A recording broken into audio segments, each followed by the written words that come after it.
In today's episode, we'll discuss why it's critical for everyone to know exactly what's expected of them if you hope to build a winning team.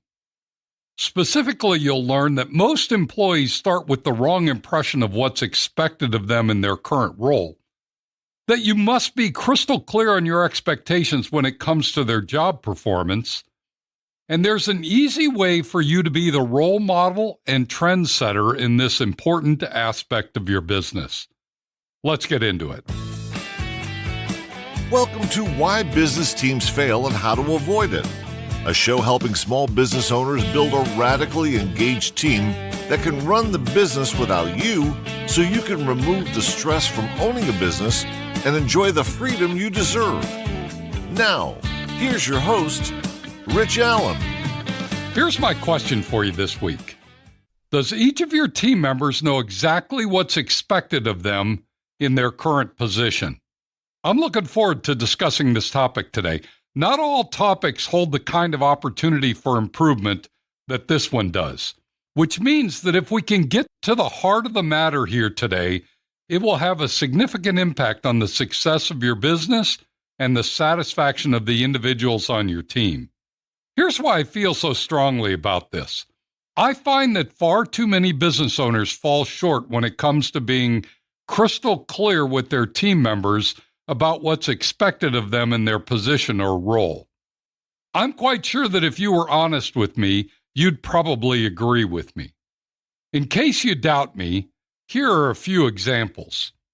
You hire a salesperson to cover a territory for you, and you expect that they come in knowing what a salesperson should do.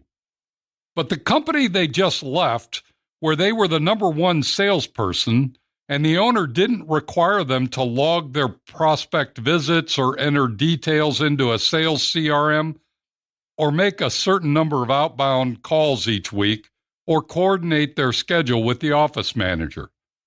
These are things you expect, but they have no clue that these are hot buttons for you. Or how about this? You need a new bookkeeper, so you post your position, interview some qualified candidates, and find one you really like. They start a couple weeks later, and they're great at handling your daily transactions and doing the monthly close, but they don't pay attention to your inventory levels, or you don't get the weekly sales report updates that you've been grown accustomed to getting, or they don't order the office supplies you need. Add to that, they aren't very social with the rest of the team, and as a result, no one really gets to know them very well, and before you know it, they're feeling pretty lonely and isolated from everyone else. Or here's one I've seen a lot. You hire a new customer service team member. They seem to be pretty sharp and full of enthusiasm about the job. But the third week on the job, they show up 10 minutes late and have a legitimate excuse. Then the next week, they're late again with another excuse. Then before you know it, they're showing up 10 to 15 minutes late on a regular basis, and the other team members are beginning to question why. It started as no big deal, so you let it go, and before you know it, now it's a big deal, and you've got to lay down the law. So you send out a memo to the entire team about their being at their workstation on time, and everyone else is wondering why you're getting on them rather than addressing the one person who has the problem. I could go on, but I think you get the point. Far too often, business owners are soft on their expectations at the beginning, only to find themselves getting frustrated and even mad as the mistakes or shortfalls keep piling up. So why does this happen when everyone seems to have a job description? In fact, many times, the job description is what you use to post your open positions, so we know you've thought it through. But think about this for a minute.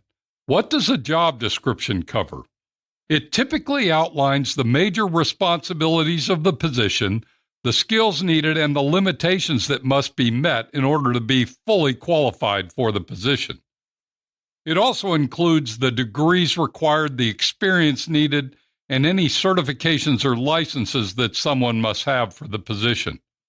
I would suggest that the job description only covers a small portion of what you truly expect from someone when they're filling a specific position or role. Sure, it covers the big stuff, but in most cases, it's not the big stuff that causes you to get frustrated with someone's work performance. So how do we get around this dilemma? Over the years of working with many different businesses, I've come to recognize that the expectations we have for our team members fall into three broad categories: what they are responsible for, how they will be measured, and the behaviors we expect of them. So I created a document that I call a position agreement. It's a simple 1 or 2 page document that outlines these three things for each position on your organization chart. About 6 weeks ago, we discussed a new way to look at your organization structure.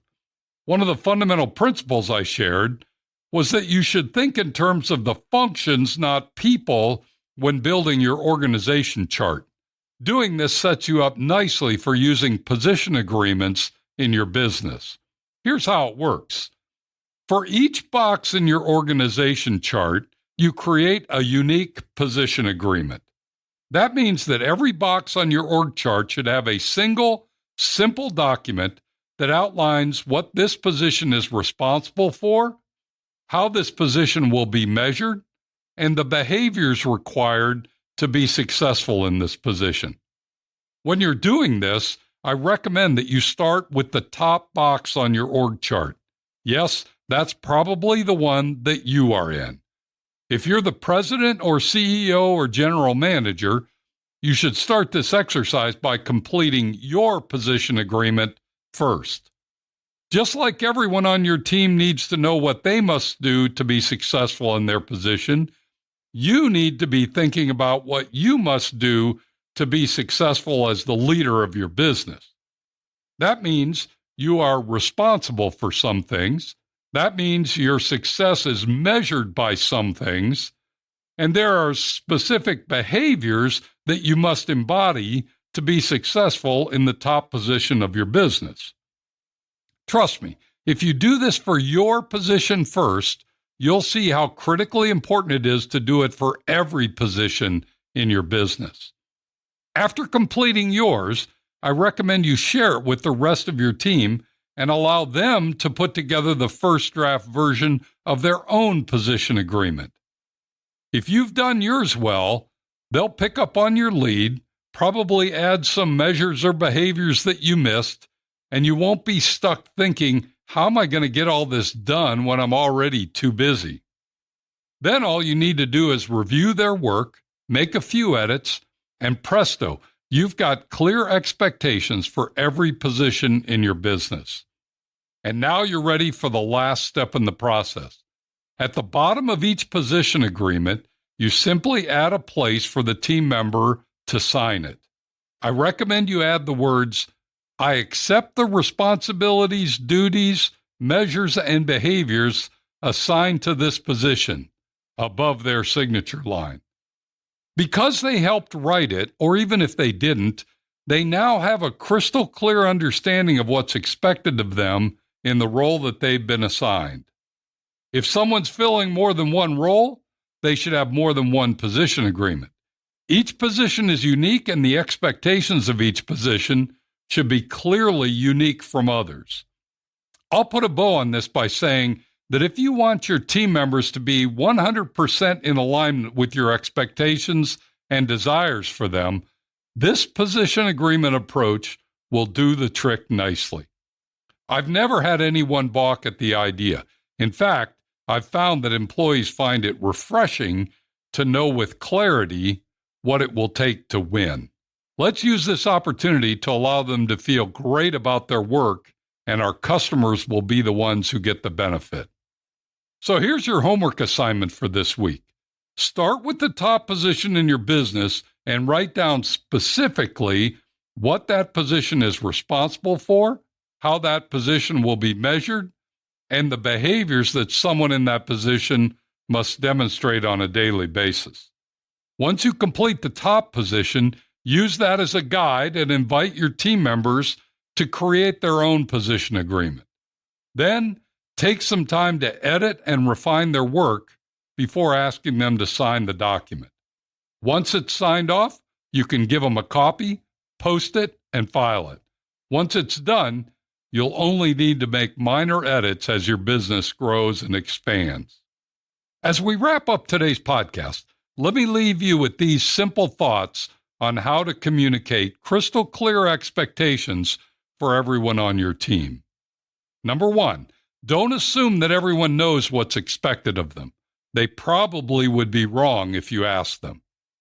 Number two, start by writing your own position agreement and use that as the model for everyone else in your business. And number three, delegate the details and require everyone to sign their position agreement once it's reviewed and meets your approval. If you'd like some additional support in this area or want to tap into our free resources, simply go to my website, tourtoprofit.com. You'll find everything you need there. Thanks for joining me today. Be sure to tune in next week when we're going to discuss recognizing those who go above and beyond. You won't want to miss it. Now, go make it a great week, and whatever you do, ride hard. Thank you for listening to Why Business Teams Fail and How to Avoid It.